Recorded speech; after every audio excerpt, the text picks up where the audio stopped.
अस्सलाम वालेकुम नाज़रीन, की हाल चाल है? उम्मीद करना सब ठीक ठाक हो। ते अज माशाअल्लाह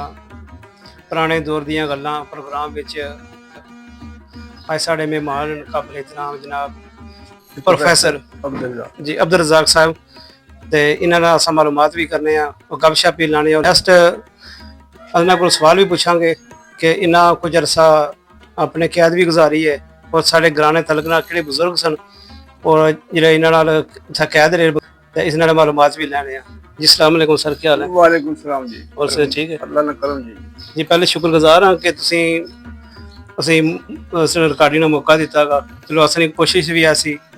ਤੇ ਨਾਜ਼ਰੀਨ ਇਹ ਇਹਨਾਂ ਨੇ ਬੇਸ਼ੁਮਾਰ ਸ਼ਾगिर्द ऐसे ने कि बड़े अहदे का फायज हैं तो अलहमदुलिल्लाह बड़ी गल है। तो उन्हें जनाब कौंसल अजीज साबर सैन साहब भी मौजूद हैं, ये भी इन्होंने शागिर्द हैं। इन्हें क्या कि तड़प सी कि मैं अपने साथ मोहतरम मिल के लाजमी जासा तो अलहमदुलिल्लाह ये असी शर्फ हासिल होया है कि ज़रा अगर उब होवे बंदे उस्ताद दी मिलने तो कोई सफ़र भी कोई मायने नहीं रखना। तो अलहमदुलिल्लाह मुलाकात हुई है तो असां इन्हां नूं पुछ रहे हैं कि तुसां साढ़े ग्रां नाल बुजुर्ग शख्सियत सन बाबा हवालदार मोहम्मद बशीर साहब मरहूम, इन्हां नाल कुछ अरसा जिंदगी कैद च गुजारी है और किस तरह गुजारी है ने जी सर। बिस्मिल्लाहिर्रहमानिर्रहीम। सब तो पहले तो यह कि मैं तमाम चीज़ा ना शुक्रगुजार हूँ। साबर सैन तो मेरे शागिर्द चौकी मेरे को पढ़ने दे, मैं तो दिल टीचर रहा 1980 में यार तो इतनी तकलीफ की थी था जो मैंने बुलाया है। तो मेरी यादों में दो तरह एक तो मैं चौकी स्कूल और जूनियर टीचर रहा नाल मेरे भाई ही छोटे अब्दुल मजीद साहब भी कट्ठे सन। तो असीं सारे दे तरीन जिहड़ी है इसे नाल असां खासी दिलचस्पी सी। ये दिलचस्पी सी भी कि एक तो हेडमास्टर साहब तुहाडे अपने राजा इकबाल साहब सन साडे हेडमास्टर। ते नंबर 2 तनीन दे विच अपने वालदार मोहम्मद बशीर साहब जिहड़े मैं उन्हें कहा जी बापू साहब टीचर भर्ती होया था ना। ते ओह मैं तो बशीर साहब ने कट्ठे यूथ रहे पहला 12-21 च आड़ी गल बाग इत्थै सोच खिच्ची। उस बाद फिर असीं कैद गए तो उससे ज़्यादा मैं तनीन दे बच्चे नाल बड़ी मोहब्बत करना प्यार करना हाँ। तो जदों फिर मैनूं अज जी साबर साहब तुहाडे जेह्ड़े कौंसलर इन्हां नाल मुलाकात ही सभी दस्सिया जी उन्होंने बेटे बशीर साहब तो मैनूं बड़ी खुशी हुई। तो फिर मैंने बार बार पूछा यार उन्होंने केह् हाल है वालदार केह् हाल है वालदार क्यों तुहाडे पहाड़ दे चंद बंदे सी अहां नाल कोई ज़्यादा बंदे नहीं सन। एक तो सूबेदार होए सी करी गुम साहब की कह रहे कोई कोई जारे कट्ठे रहे। ते वालदा बशीर साहब जिहड़े ना ओह असां पूरी यूनिट च एक बड़े नुमाया किस्म के इंसान की शख्सियत सी। को वालदार सी लेकिन एक नुमाया किस्म मुमताज किस्म की शख्सियत सी। इस गल वास्ते कि वो जो यूनिट से उन्होंने भी बेहतरीन छोटी तो लोगों जो वालदार शामिल हुए कि बड़ा जबरदस्त किस्म का डायरेक्टर क्वार्टर मास्टर ड्यूटी करनी थी। कदे बी क्यों ना बटाली क्वार्टर मास्टर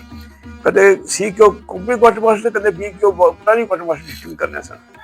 तो जिथे कुछ कोई बंदा कोई जवाब नहीं दे सकता किसी सीनियर अफसर की सब राशन के बारे तो थे ये बशीर साहब जो पहला सारा कोटा सिस्टम सारा हर चीज फिट की नहीं फलाना राशन ना आया तो इधर गए कोई बंदा कर नहीं सका। असी ये यूनिट कट्ठे रहे हाड़ी कर रहे हैं फिर असीं चांद टिकरी ते गए उत्थे रास्ते कुछ गली जगह होनी उत्थे कट्ठे रहे। मैं तो बशीर साहब मैं कि मेरा बिस्तरा ना ना असीं कट्ठे रहे हैं बड़ा प्यार करते थे। मैं पढ़ा लिखा सा पूरी यूनिट जो कोई बंदा और सारी सफाई FA नहीं सी लेकिन मैं उस वे रेगुलर FA कर रहा यार खाली इतना गया था। वो फिर मेरे को थोड़ा बहुत कम भी आने लिखने पढ़ने ना यार रज़ाक लिस्ट बना छोड़ रज़ाक जला लिस्ट बना छोड़ लिस्ट बना छोड़ उस नाल बड़ा उसने आने बड़ा प्यार करते फिर नाले भी जो अपने मुंडे पिंबर ने मुंडे मेरे घर पिंडी हो जाने आखने फिर मैं अपने मुंडे ते हां कम भी लाने से। फिर इस तरह होया भी जिल्ले असीं इधर तो असीं 2 साल गुजारे कट्ठे हों। फिर असीं टुर गया बंगाल असीं जिल्ले गए सिलट जगह ना है ईस्ट पाकिस्तान जिसी आ रहे हैं पहले उससे सिलट है इस तरह यहाँ कोने के लगा इंडिया नाल लागू। तो वो उत्थे लड़ाई के दौरान भी असीं कट्ठे रहे इन्ना कुछ जाना आना असां बाकी लोगों की निस्बत सानूं गलबात ना जगी सी क्वार्टर मास्टर सी असीं ना कोई राशन फालतू लै आउणा उत्थे लड़ाई दे विच भी। ते वो राशन जड़ा करना इस किस्म का जरा बड़ा जरूरी होने वास्ते ड्राई फ्रूट की जरूरत नहीं है जंग दे तारबंदी मिलना अपने राशन के मुताबिक किया स्प्रे भी लै ना कोई बना साल जो सानूं दूर भी उन्होंने लाई तो कड़ी कड़ी नहीं होना जरा सवेरा फैरिंग शुरू वाले शाम तक फैरिंग होनी रहे भुखे मरने क्या करिए जो चीज़ फिर आनी मैं आसा गई भी जो चीज़ मंगने देश होने से और 2-4 बड़े कट्ठे सारे ना बड़ा प्यार करने जी। वो फिर इस आया भाई इन्हों दे कुछ वाकयात 1-2 ऐसे वाकयात मैं तुम समझाना کہ میں ہوں اس گل واسطے نہیں آخر لگ بھائی میرے نہ تو کوئی رشتہ کوئی نہیں صرف اسی یونٹ کٹھے رہے ہیں اس آیا بھی انڈیا ایک باری فتح گڑھ انہوں نے سینٹر ہے پنجاب یونٹ انہوں نے پنجاب ہے سارے پنجاب اتنے اسی کیمپ نمبر 45 بلاک نمبر 6 پھر 2 3 5 بلاک بنے سی سب جوان لوگ سپاہی تو لے گا معالدہ میں جو تک لوگ سب جس وقت افسی سر وقت ہونے سن اتنے ایک واقعہ پیش آیا اس طرح بڑا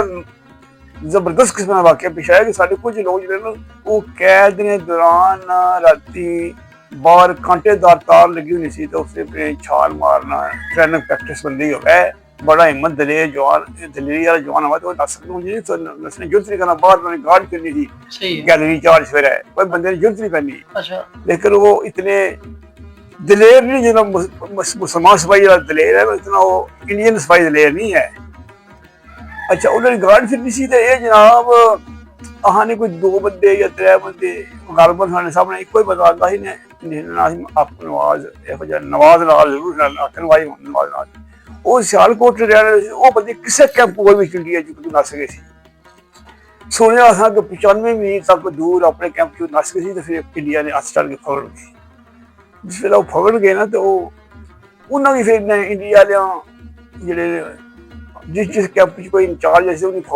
پکڑے بندے جی پکڑے انہیں کھڑنے سی سارے پھیرنے سی ڈرانے سی سارے قیدی باقی اور قیدی لوگ نسن نہ افیسر سی کیپٹن سی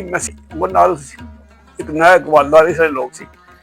انہوں نے منہ نکلے انڈیا نے مطلب منہ چکے اس نے کہا یہ تمہارے گدڑ ہیں جو بھاگ کر گئے تھے تو ہم ان کو پکڑ کر لے آئے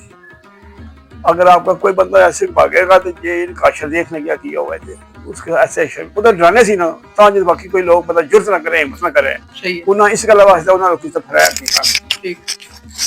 اس ساتھ کیا وہ جب گئے تو اس نے جنہیں آخیا نے کیا باری یہ گدڑ تمہارے جو بھاگ کر گئے تھے ایک والدار بشیر صاحب تنین والے جڑے ریل والے والدار بشیر مرحوم اللہ پاک انہیں جلد نصیب کرے جابر سلطان کے سامنے کلمہ حق کا جہاد ہے کیا بات ہے یہ جناب پھر اس جابر سلطان کے سامنے جڑے کو ریفل لا کھلوتا ڈنڈا بھی کھول رہے تھے جو تری اسے بولا تھے ایک بول پہ انہیں کیا انہیں کیا کہ تسائیں گلا کچھ بولے رہے آپ نے یہ کہا کہ یہ گدڑ بھاگ کر چلے گئے تھے انہیں کیا نہیں یہ گدڑ نہیں ہے یہ شیر ہے جو بھاگ کر گئے تھے آپ کے جو سنتری بابر سامنے کھڑے تھے وہ گدڑ ہے کیوں جب ان نے چھلانگ لگائی ہوگی گیلری کی طرف آگے سنتری کھڑے ہوئے تو وہ آگے لگے وہ بھاگے ہیں وہ بھاگے ہیں کہ آگے وہ کیمپ میں گئے جہاں پر گارڈ صحیح ہوتی ہے تو بنگلہ جگہ بولتے کہتے جی وہ قیدی بھاگے تو یہ شیر ہے یہ گدڑ نہیں یہ شیر ہے گدڑ وہ تھے جو آپ کے سنتری گارڈ کھڑے تھے جب انہیں یہ بات کہی نا تو وہ انڈیا والے بھی ارتھ ہو گئے کچھ اس وقت کچھ گاؤں نہیں بولے لیکن بعد میں کیا ہوا کہ وہ والدہ صاحب کو 2-3 دن کے بعد جا کے دوسرے دن کو پکڑ کر دیں ان کو بھی بڑی سزا وغیرہ جو دے سکتے تھے وہ دیتے تھے لیکن ان سے معافی نہیں مانگی یا کوئی ایسی بات کی اپنے 2 دن بعد آ گئی ہے 1-2 دن بعد آ گئے واپس تو والدہ بشیر کو دیکھنے کے لیے آتے تھے کہ وہ والدہ بشیر کون ہے جو یہ سمجھ بولتا ہے کون ہے جو بولا ہے تو آپ یقین کریں کہ والدہ صاحب تم سمجھ لو بتا رشتے دار تائے چاچے سارے تھکے تھے کتنے ہی بندے سے چھوٹے یہ قادر سے 16 سال بندہ سے لیکن جرت اتنی کہ جس کی کوئی مثال نہیں دے سکتا ہے بڑھیا تو میری یہ خواہش تھی کہ یہ ان کے بیٹے جو ہیں یہ میرے شگرد بھی ہیں تھابر صاحب میرے شگرد بھی چوکیدار پڑھتے ہوئے رہے تو مجھے پتا تھا ان کا بیٹا میرا شگرد ہے کہ مجھے چوکی رہا ہوں 1989 میں تو میں نے پوچھا بھی تھا تو یہ ملے تھے مجھے بہت اج 47 سال تو بعد تو ملاقات ہوئی تو 47 سال تو بعد آج تو میں اس وقت بڑا پیار کرتا انہوں تو پھر میں یہ چلو خواہش ہے میرا تو میں نے کوئی واقعہ دسنا سنا اپنے پورا نہیں بھائی اتنے دلیر آدمی تھی یار تھوڑے ابو جی نے ہمارے نال ذکر کیتا سی بھائی تس نے ابو شاعری بھی کرنے سن اور شاعری جناب انہوں نے ڈائری ایسی والدار کوارٹر ماسٹر سے بنے تو انہوں نے کوئی ڈائری لکھا رہا ہے وہ ڈائری پہ انہوں نے شاعری لکھی تھی شاعری اپنے کو شعر لکھ رہے تھے بے شمار شعر لکھ رہے تھے کیوں ایک تو انہوں نے 2 گلا خوبیاں نے ایسی ایک تو اپنے افسران کی جڑے یونٹ نے افسر انہوں کی جدو کدے کوئی چیکنگ ہوا یونٹ نہیں ਤੇ ਉਸ ਵੇਲੇ ਜਿਸ ਜਗ੍ਹਾ ਜਿਸ ਕੰਪਨੀ ਨਾਲ ਕੋਈ ਰਾਸ਼ਨ ਘੱਟ ਵੱਧ ਹੋਵੇ, ਜਿਸ ਕੰਪਨੀ ਸ਼ੇਅਰਦਾਰ ਯਾਰ ਵਾਲਾ ਮਸ਼ੀਨ ਬਣਾ ਲਓ ਤਾਂ ਉਹ ਪੂਰਾ ਕਰਕੇ ਦੇ ਦੇਵਾਂਗੇ। ਤਾਂ ਅਫਸਰ ਵੱਡੇ ਅਫਸਰ ਗੱਲ ਕੁਝ ਕਰਦੇ ਨੇ, ਸਮਝਾ ਲੈਣਗੇ। ਤੇ ਜੇ ਆਪਣੀ ਕੰਪਨੀ ਦੇ ਨਾਲ ਸਾਰਾ ਕੰਮ ਔਖੇ ਹੋ ਰਿਹਾ ਸੀ ਨਾ, ਇੱਕ ਤਾਂ ਲਿਖਾੜੀ ਸੀ ਬੇਸ਼ੁਮਾਰ, ਨੰਬਰ 2 ਆਪਣੇ ਇਲੈਕਸ਼ਨ ਦੇ ਬਾਰੇ ਬੜੇ ਮਾਹਿਰ, ਸਾਰਾ ਕੋਈ ਅਫਸਰ ਦੀ ਸਮਝਾ ਛੋੜਨਾ। ਅਫਸਰ ਨਹੀਂ ਬੜੇ ਕਈ ਮੁਸ਼ਕਲਾਂ ਜਿਹੜੇ ਹੋਣੀ, ਤੇ ਕਈ ਵਾਰ ਵਾਲਾ ਮਸ਼ੀਨ ਬਣਾ ਕੇ ਤੇ ਆਪਣੇ कंपनी का आधार कब लेकर गए तो उस शायद डायरी पर कदे कदे मैं डायरी शायरी फॉलो सकता हूँ, बड़े बड़े खूबसूरत शेर लिखे हुए मैं यहाँ शायरी का भी कर रखा यार, मेरी सिलसिला की आदत है तो मैं करना रहा। यानी मेरा ख्याल मैट्रिक पास नहीं सी, वो मिडल पास ही जरा ਇਹੋ ਜਿਹੇ ਬੰਦੇ ਜਿਹੜੇ बड़े बड़े घट ने ਜਿਹੜੇ खाली कल आए ना बहुत जगह लोग फोटो वगैरह सब लोग जो फलाना बंदा पक्की पहले कायदा बड़े आए अजी इंग्लिश बनया रहा उसके बाद लिख नहीं सकना। ये उस तरह के एक पिंड के तकरीर के हवालदार बशीर साहब मरहूम, वो एक आइडियल यानी मिसाली किस्म के इंसान सी, यानी अपनी यूनिट भी तो इस इलाके भी। अज उन्होंने बेटा एक कौंसल है तो मैं तो कौंसल साहब अगर यही रिक्वेस्ट करना कि हवालदार अपनी यूनिट रह के भी माड़े लोगों की खिदमत की है, कमजोर लोगों की खिदमत की है। ਜਿਹੜੇ ਲੋਕ बेचारे बेबस कई बार कई मामला लोगों हो जाते सी, अफसर सब जवाब नहीं दे सकते, उन्होंने मदद करनी। तो तुसी लोग मैं कहना जो जो कहते जरा कुछ दुआ मंगने हो दुआ मंगचा करो जी जरूर। उन्होंने बेटियां नाल ताउन करे करो ते इन्होंने बेटी में रिक्वेस्ट करना कि तुसा जी खिदमत में जज्बा होना चाहिए, आवाम दे काम करने चाहिए, लोगों ने कम होना चाहिए, कम अपने एक बाप की जी निशानी है तुहाडी केड़ी खिदमत, ये खिदमत तुहाडी विरासत विच है। मैं मुकम्मल अमल कर रहा हूं। हां ये तुहाडी विरासत विच है, तुसे आवाम की खिदमत करनी चाहिए। बेशक ते इस विच नाल ये जब खिदमत करोगे तुहानू सवाब होगा, तुहाडे वाला साहब की इसमें सवाब मिलेगा कि मेरी राह जी है वो मेरे लक्ष्य कदम पर चल रही है। ठीक मैं सारे जितने लोग मेरे शिगिर्द उत्थे और तरीने वाले मुड़ा अल्लाह ताला सी आरफ से बाटिक नजीब होना सी सारे और जितने मेरे शिगिर्द सारा कुछ है वो जिंदा वो मौजूद उत्थे मैंने जान जो याद आ जाए अब्दुल रज़ाक मास्टर अब्दुल रज़ाक चौकी, ठीक है मैं प्रोफेसर अब्दुल रज़ाक रह रहा कि तू पेपर कॉलेज तू मैं पेपर कॉलेज में 20 साल में इतने रिटायर हुआ और सुबेदार लियाकत लाइक मेरा शिगिर्द है चौकी बड़े वकील साहब राजा साहब मास्टर फरूक साहब ने कैसे हाँ एक दूसरा मुलाकात हो रही अफसर है जो इस्लामी का बनया तो अच्छा जो प्रिंसिपल चौकी मोहम्मद असलमाबाद अब्दुल करीम वो भी चौकी ने फिर नसर जो अस्पताल पेश नहीं आया। तो मैंने शिगिर्द कई ना याद कई याद मेरे तो सारे की सलाम अस्सलाम वालेकुम मैंने सारे डाटे याद आने हो वक्त जरा थोड़ा चंगा गुजरा है। अल्लाह तुसी आफियत देन सेहत और सलामती देन। आमीन जी आमीन। असां शुक्रगुजार हां कि पुराने दौरिया कलम तुसा असां की टाइम दिता है ते मैं इंशाल्लाह मैं ते तुसा ने कदमां दी खाक ने बराबर की ना बड़ी मेहरबानी बहुत शुक्रिया और मेरे मोहतरम भी हो तुसा ने साया रहमत तो साया शफकत में कुछ महीने जिंदगी गुजारी है और इंतहाई शफीक और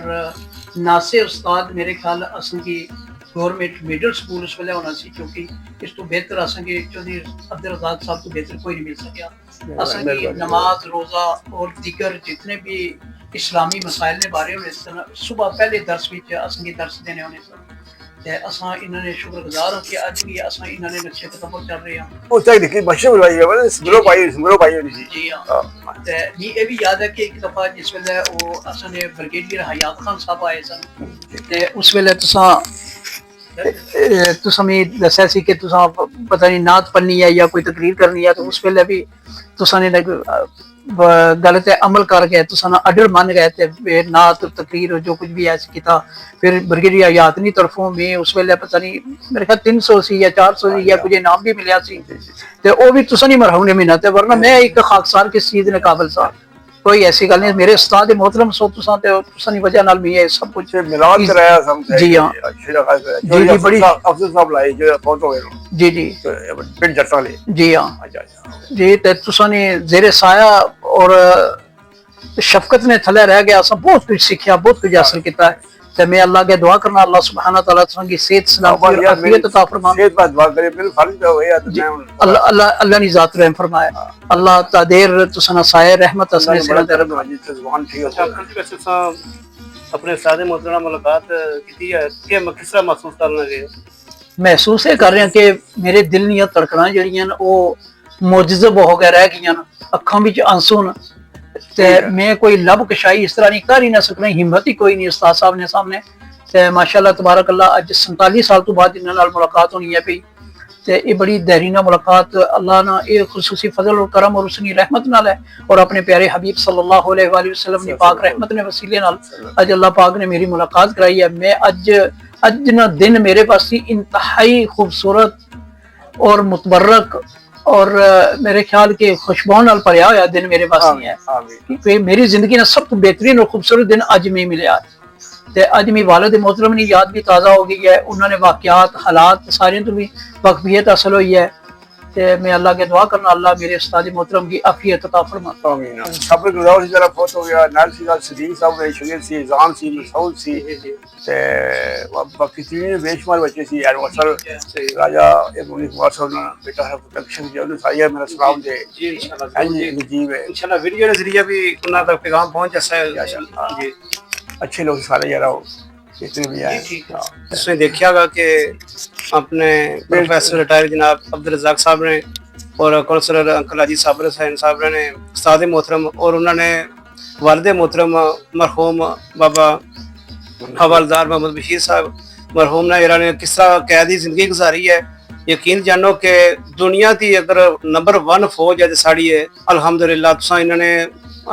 ਜ਼ਬਾਨੀ ਤੋਂ ਸੁਣਿਆ ਕਿ ਉਹਨਾਂ ਫੌਜ ਨੇ ਕਿਹਾ ਆਰਮੀ ਨੇ ਉਹਨਾਂ ਨੇ ਕੈਦ ਵਿੱਚ ਵੀ ਉਹਨਾਂ ਕਿਹਾ ਕਿ ਤੁਸੀਂ ਇਹਨਾਂ ਨੂੰ ਬੁਜ਼ਦਿਲ ਹੋ ਤੁਸੀਂ ਗਿੱਦੜ ਹੋ ਤੇ ਇਹ ਬੜੀ ਗੱਲ ਹੋਣੀ ਹੈ ਉਹਨਾਂ ਨੇ ਕੈਦ ਵਿੱਚ ਵੀ ਰਹਿ ਕੇ ਜਨਾਬ ਉਹਨਾਂ ਨੇ ਆਪਣੀ ਆਵਾਜ਼ ਬੁਲੰਦ ਰੱਖੀ ਔਰ ਆਪਣੀ ਹਿੰਮਤ ਔਰ ਆਪਣਾ ਜਜ਼ਬਾ ਜਿਹੜਾ ਉਹਨਾਂ ਦੁਨੀਆ ਅੱਜ ਵੀ ਇਨਸ਼ਾਅੱਲਾ ਇਸ ਵੀਡੀਓ ਦੇ ਜ਼ਰੀਏ ਦੁਨੀਆ ਤੇ ਪੈਗਾਮ ਜਾਸੀ ਕਿ ਸਾਡੀ ਜੀ ਫੌਜ ਕਿਤੇ ਵੀ ਨਹੀਂ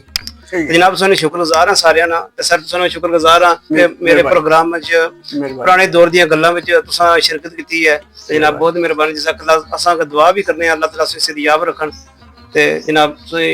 इजाजत लवांगे इंशाअल्लाह मेरे तो जितने मेरे शागिर्द मेरे जान रहे हो सारे अस्सलाम वालेकुम व रहमतुल्लाहि व बरकातहू जी नाज़रीन नेक्स्ट इंशाअल्लाह प्रोग्राम विच फिर मुलाकात होसी इंशाअल्लाह ठीक है ओके अल्लाह हाफिज़